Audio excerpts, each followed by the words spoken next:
I would like to thank Underwood's Kia in Colchester for lending me this, the electric Kia Soul.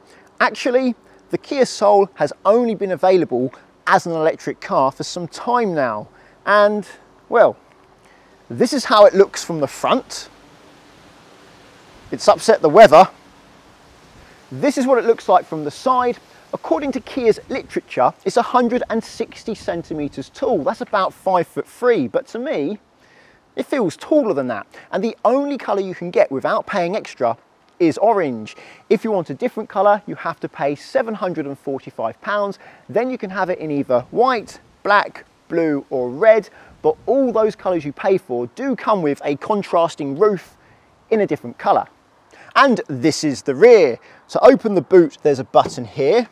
And then you have 315 litres of space, which isn't very big for this size of car. The rear parcel shelf does not go up and down with the boot, but you can remove it. I'll put the camera down now and remove this out of the way so I can put the rear seats down and show you what the load area looks like. There is a Harman Kardon speaker here, and there is some storage under the boot floor for your cables or whatever else you can fit down there. You can lower the seats here, and then you have 1,339 litres of space and a relatively flat load area. There are only two variants of the Kia Soul. The Urban, which is the shorter range variant, it has a 39.2 kilowatt hour battery, 134 brake horsepower and 395 Newton meters of torque. That one costs £32,845, at least it does when I'm recording this in November 2022. The battery weighs 317 kilograms and the whole car weighs 1,610 kilograms. The combined WLTP official range is 171 miles, but the 0 to 60 is to be confirmed. They don't state it, it just says TBC. But given the power and the torque and the weight, I would guess around about 9.5 seconds. Then you can choose the Explore grade with the long range battery. It has a 64.8 kilowatt hour battery, but it's more powerful and faster. 201 brake horsepower, but the same 395 Newton meters of the shorter range variant. That one costs £39,045. The battery weighs 457 kilograms and the whole car weighs 1,757 kilograms. The official range is 280 miles and they do have a 0 to 60 for this one. 7.9 seconds. That's the engine this car has, or should I say electric motor. The motor's at the front, the batteries are underneath between the wheels, but the majority of the battery is underneath the rear seats because the battery's thicker underneath the rear seats. They're all capable of 100 kilowatt DC charging. And to give you an idea of how much one of these costs, say the long range variant, if you were to put £4,000 down as a deposit, it's 5.9% APR, 36 monthly payments at £553 that is. And if you didn't want to give the car back at the end of the 3 years and you wanted to keep it, the final payment is £19,500. That is a lot of money, but I have compared this to some of its rivals and it is competitive. Don't forget, this is a Kia, which means it has a 7-year, 100,000 mile warranty, and that includes the battery. What I find interesting is the electric motor is mounted in front of the struts for the wheels, which means the mass of that motor is in front of those front wheels, making it nose heavy. That's not usually good for handling. However, that can help when it gets snowy and slippery because it enables your front wheels to get a bit more traction. I have to see how it drives on the road to see how it handles. I am thoroughly impressed in how easy it is to get into and out of this car.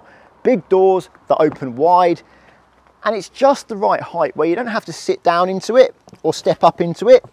You kind of just move in and out. It's the same with the rear. Nice big rear door, opens wide. Just put your bum on the seat. No fuss. Now that I'm in the rear, I should probably talk about it. What do we have here? Now that's a USB port.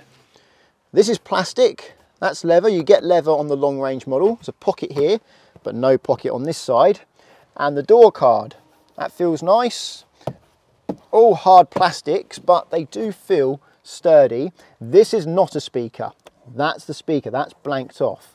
And there's a lot of padding in that armrest. Is there an armrest on this side? No, unfortunately not. There's one light up there and we have grab handles either side. Visibility from the back is relatively good. You can see either side of the seat in front of you, but the seats, they are comfortable. I could do a long journey back here. How easy is it to get comfortable? Well, I've already said it's easy to get into and out of the car, and that's quite a good sound that door makes.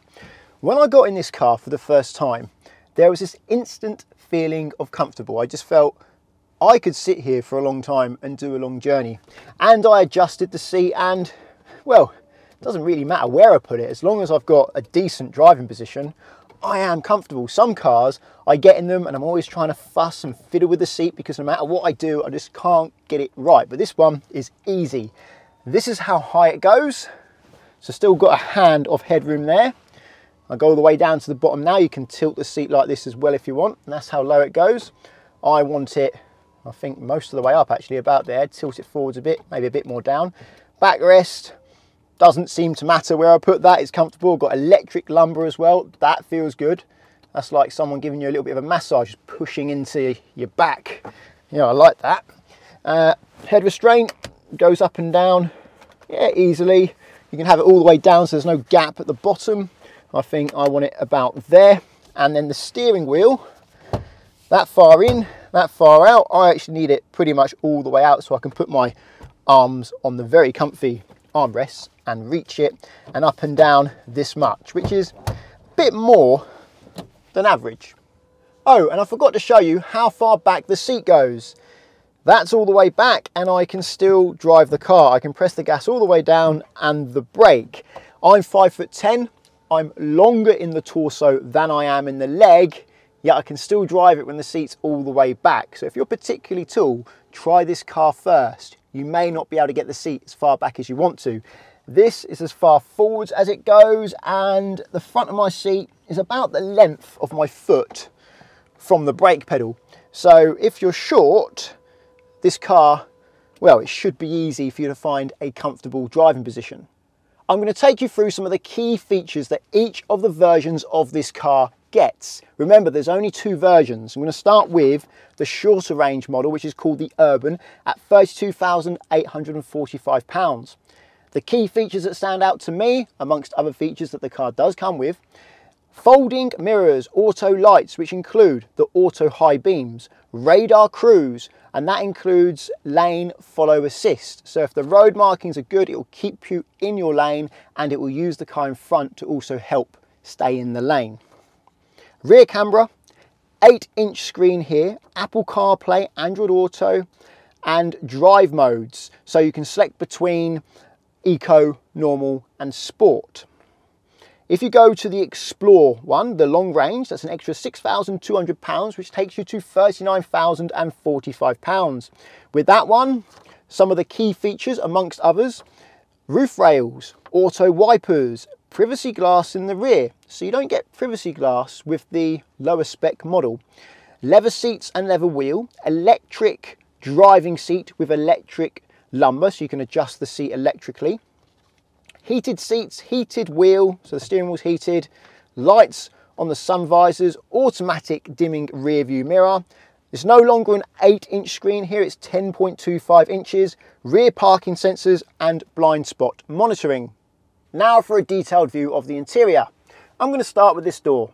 That's soft, this is smooth, a lot of padding there, electric windows, electric mirrors. This bit's hard. Looks smaller than usual, the door bin down there. Let's put my ½ litre bottle in there, and you're not going to get a 1.5 litre or 2 litre bottle down there very easily. It's more for the ½ litre bottle. This stands for Virtual Engine Sound System, which basically plays sound through the speakers to sound like an engine. Not tried it yet. Stability control, your heads up display, press that and the heads up display goes up and down. Blind spot monitoring, lane keep assist, how bright your dials are, how high your lights are.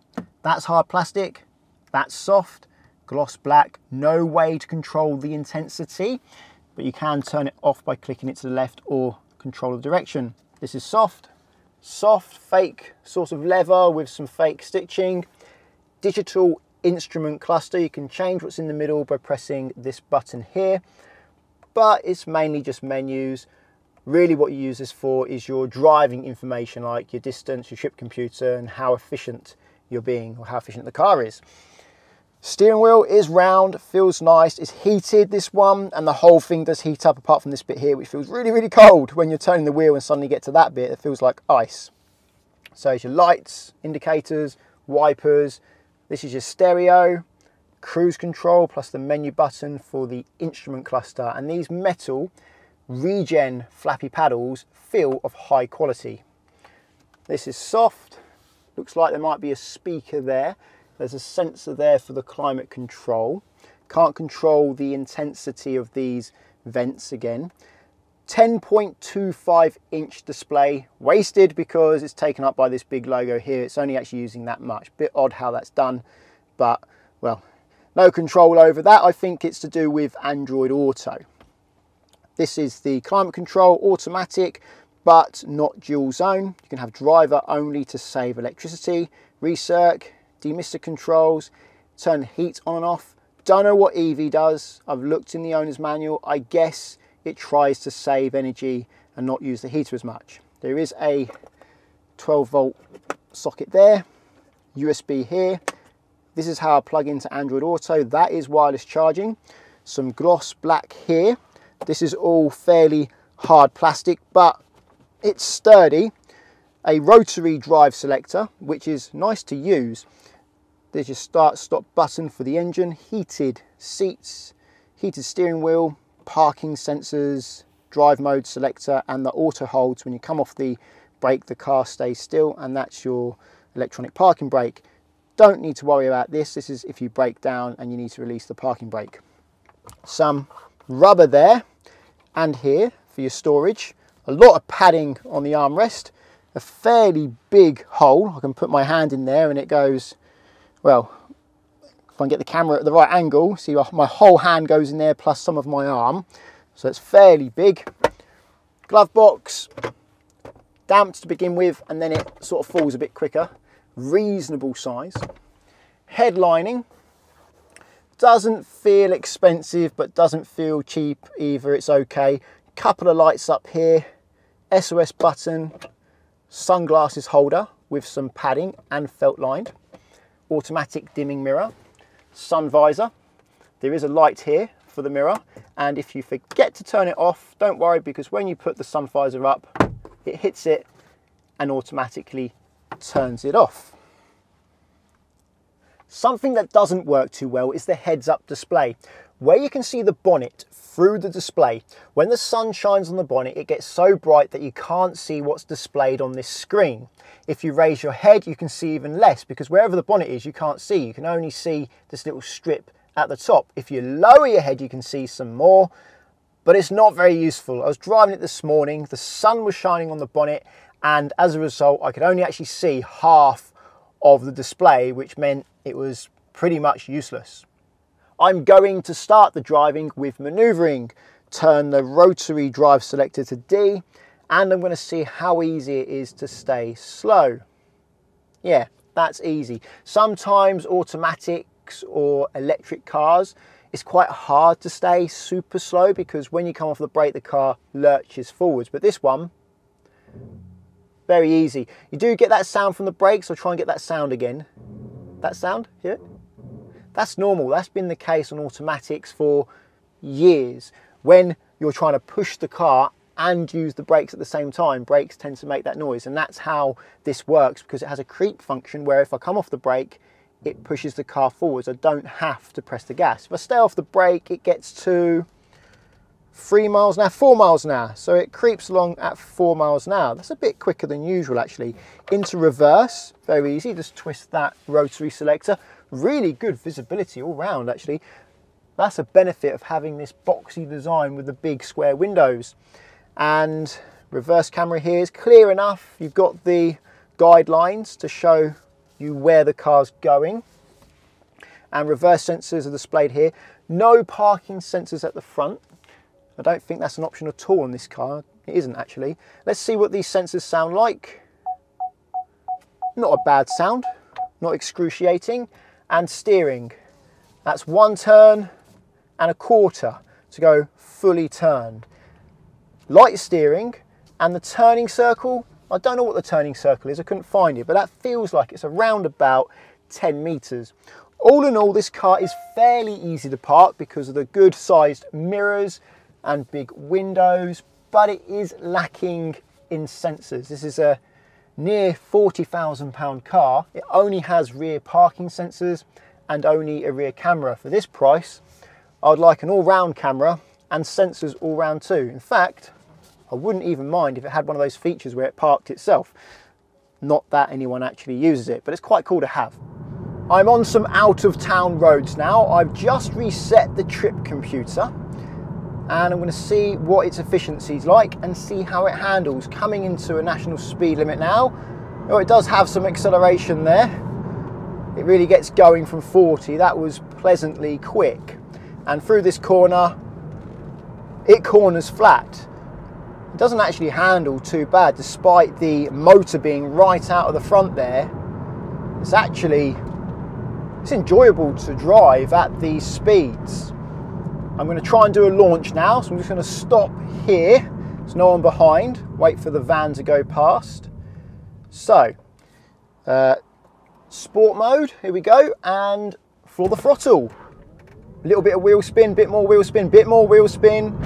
Traction control working, and there's 60 miles an hour before the hill. So it does feel like it gets to 60 in just under 8 seconds. I'm going to put this back to normal mode now. So that's eco, that's normal. The gas pedal is good, or should I say the accelerator pedal. There's a nice linear action to it. It's not too sensitive at the top, and the brakes feel great too. No dead travel at the top, and it's not too sharp. It's easy to modulate. The steering, however, well, that's a little bit light. I just remembered that I've got the virtual engine sound system on, and I'm not sure if that's doing anything. I certainly can't hear an engine, so they're not trying to make it sound like a petrol engine, but there is some kind of electrical whir coming through the car. So I'm going to press that button to turn it off and see if that goes away, see if that was a virtual sound or if it's actually the sound of the electric motors. Finished the out of town roads now, and I did 4.7 miles at an average of 4.4 miles per kilowatt hour. That's impressive, especially when you consider how I was driving it. When I picked the car up, that accumulated trip computer had over 1,500 miles on it, and the average was in the 4s. I think it was 4.5, I can't quite remember, but in the 4s is brilliant. So I'm going to do the urban roads now, and I wouldn't be surprised if that gets close to 5 miles per kilowatt hour in an urban environment, but we will see. Either way, this is the most efficient electric car I've driven. The radar cruise control is capable of stopping itself, and it has a chauffeur finish. Let's see how it does now if we actually stop. So the car in front stopping, 10 miles an hour, and when it gets close to stopping, it reduces the brake, and oh, Kia, that's brilliant. That's about as smooth as I can handle it. Usually when cars stop themselves, there's a bit more of a jerk at the end, but that was seamless.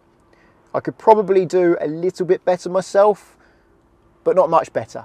If the car in front moves within 3 seconds of stopping, it will move. But as this has been longer, I have to press resume or the gas, and then it will continue to follow the traffic. This car struggles to put its power down from a standstill. When I did the launch, it actually did all right. It wheel spun 3 times, but only briefly, and the traction control sorted out. I was in sports mode, but when I've tried the accelerator pedal hard, when I'm in normal mode, I've just got wheel spin below 20 miles an hour. I don't know if it's a coincidence that I was on a grippier section of road, or if the different modes alter the traction control. But so far, my experience of this car's traction control and ability to put its power down from a very low speed is poor. A lot of wheel spin. And today, with the traction control systems that we have and torque vectoring, that doesn't need to be the case anymore. You can get a front wheel drive car to accelerate quickly off the mark. The adaptive cruise control, which is called smart cruise control, has 3 different levels of acceleration. You can choose slow, normal or fast. I don't like normal or fast because it accelerates too quickly for me. If I'm going to accelerate that quickly, I want to be the one doing the accelerating, not the car. Slow for me is just about right. It's how I would accelerate normally when I'm driving comfortably. It's good that they give you the choice though. Where the adaptive cruise control does fall down a little bit is it tends to brake for things it doesn't need to brake for. For example, I was just passing a queue of cars on the left and it started slowing me down. However, it's good in this situation. I was just approaching this car that was stopped at the traffic lights and it started slowing me down as if it was going to stop in the queue. I didn't have to do anything there. It was a little bit harsh with the braking, but usually these systems struggle to pick up a stationary car in the distance and then slow down for it nicely. Typically they're better at following an already moving car that you're behind. Something I adore about this car is the level of comfort. It's relatively quiet in here, although I haven't tested it at low speeds. I will do soon. The ride is smooth. It doesn't fidget over small bumps and it deals with big bumps well. And this seat is like a comfy old armchair. I could sit in it for hours and not be uncomfortable. The driving position is superb. The steering wheel is where it should be. The pedals are where they should be. There's plenty of room to put my feet and my legs. I don't feel cramped. I'm a happy bunny sitting in here.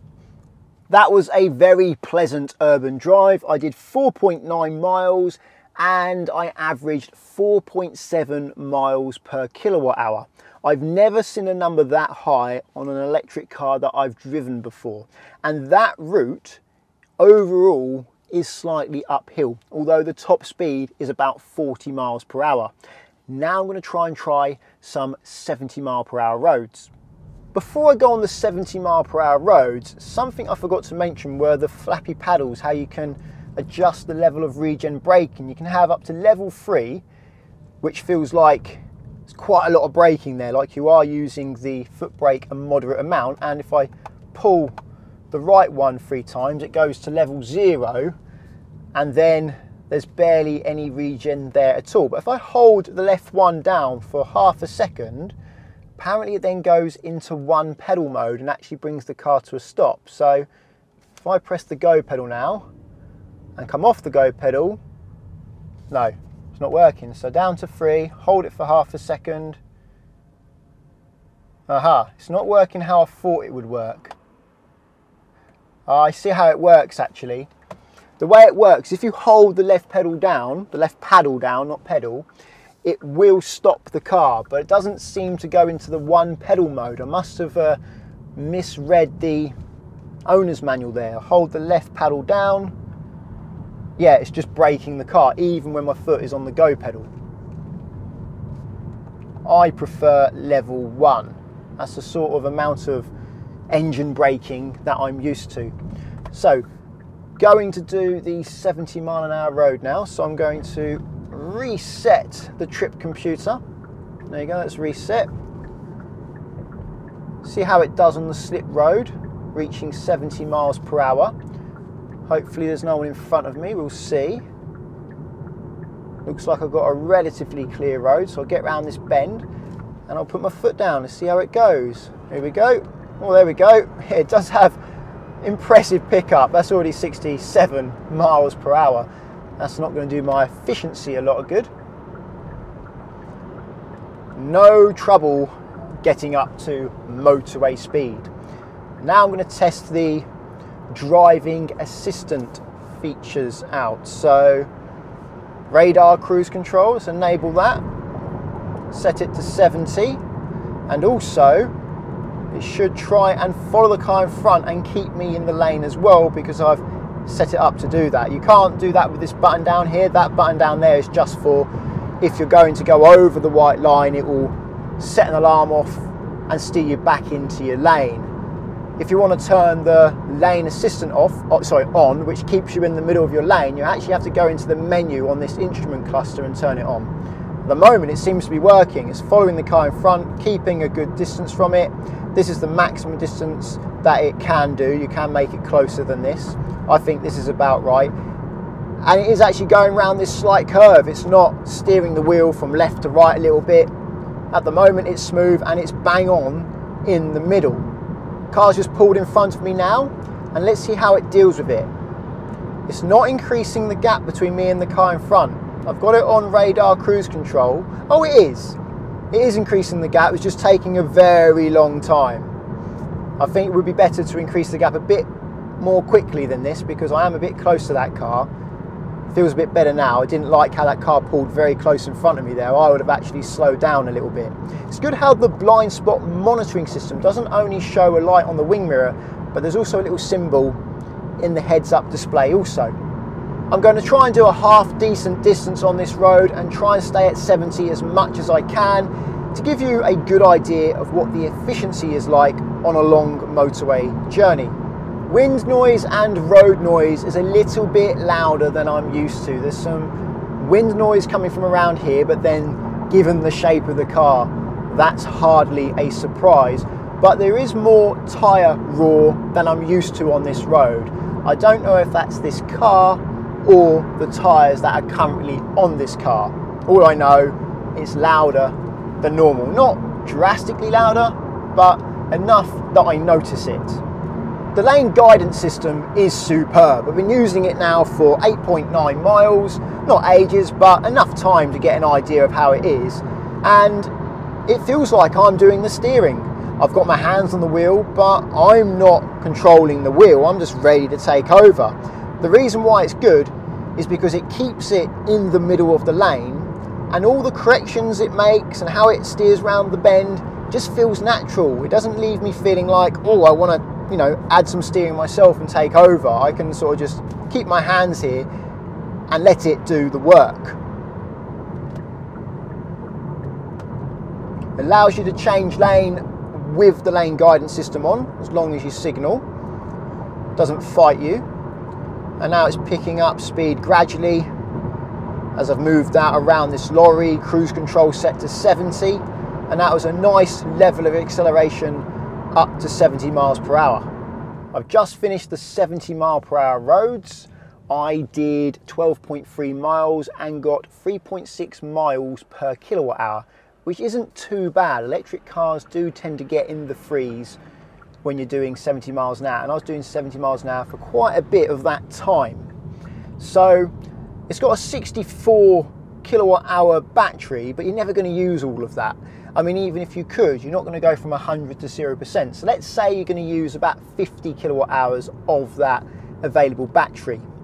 At 3.5 miles per kilowatt hour, if you times 50 by 3.5, what does that bring you? 175? So that's how far you can expect to go on long journeys with this car in between charges. About 175 miles, I would guess, and then you'd probably need to charge it about 40, 50 minutes to be able to go that distance again. I don't know that for sure, that time, but I think that's roughly what it would be. It does depend if you can find a fast enough charger as well. The virtual engine sound system is incredibly subtle. I've still got a sound from the electric motor there when I started accelerating. It was off. If I turn it on, slow down a little bit, now accelerate. No, I don't know if there's a difference there. Maybe it's on the outside of the car. I just don't know.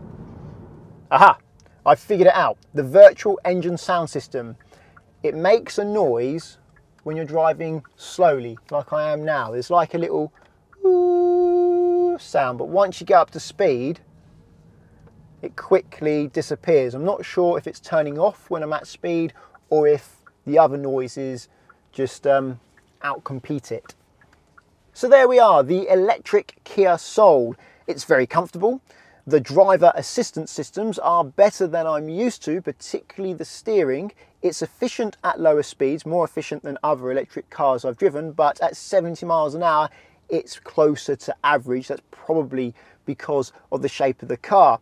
And compared to its rivals, it is actually well priced. Plus that 7-year, 100,000 mile warranty. I'd like to thank Underwood's Kia in Colchester for lending me this car again. Underwood's is a garage I use. In fact, the reason why I've got this car today is because my Mazda MX-5 is with them for a service. If you found the video useful, please give it a thumbs up and subscribe to get my future videos. And until the next one, cheerio.